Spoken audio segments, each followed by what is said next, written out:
In example 5, let's do the cosine of angle n. Well, the cosine of angle n is going to be the adjacent over the hypotenuse. So the adjacent of angle n is 12. So it'll be 12 over 37. And I know from the previous page, because I've done 12 over 37 before, that's 0.34.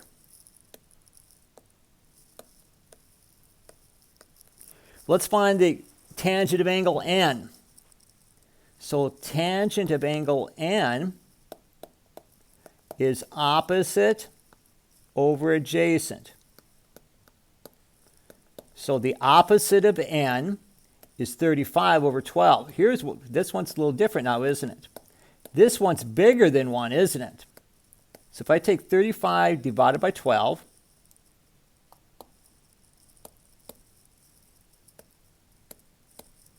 I get 2.92. So sometimes your tangent is going to be bigger than 1. Sine and cosine, because you're dividing by the hypotenuse, it's always going to be smaller than 1.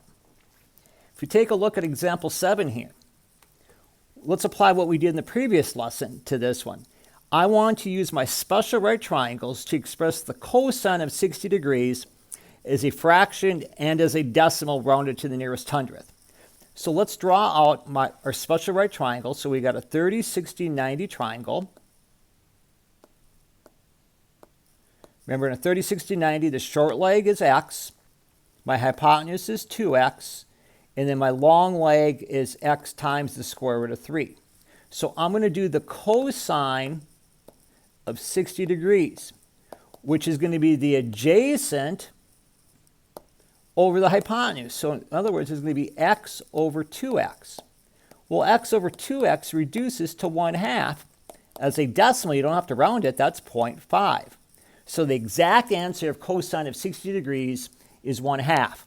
You're going to notice sometimes most of your trig ratios are going to be irrational numbers, but in this case, it was a nice rational number. Now let's apply this to a problem.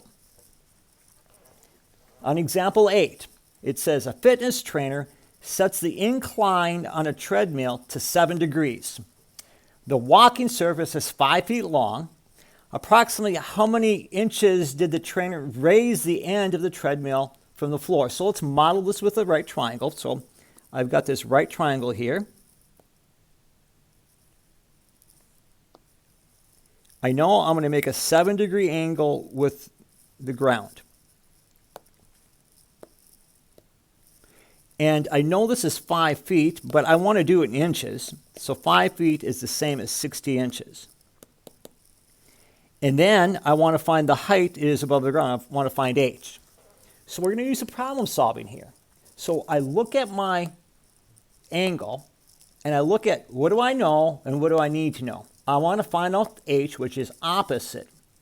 I know the hypotenuse is 60. So opposite hypotenuse, that's going to be sine. Sine is the opposite of the hypotenuse. So let's write down our formula now. So we're going to say the sine of 7 degrees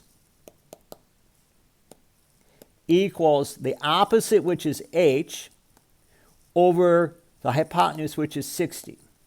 So what I'm going to do then, to solve for h, I'm going to multiply both sides by 60. So the exact answer is 60 times the sine of 7. We'll type that into our calculator, and we're going to round it. It says how many inches, so probably the nearest tenth or something. When you use your calculator, there are different ways to measure angles. Make sure you're in degree. See in the top middle tab, you see that DEG, that tells me we're in degrees. So then I'm going to take 60. Notice sine is in my first column times the sine of 7, and they put it in parentheses, and that's really nice. So I get about 7.3 inches.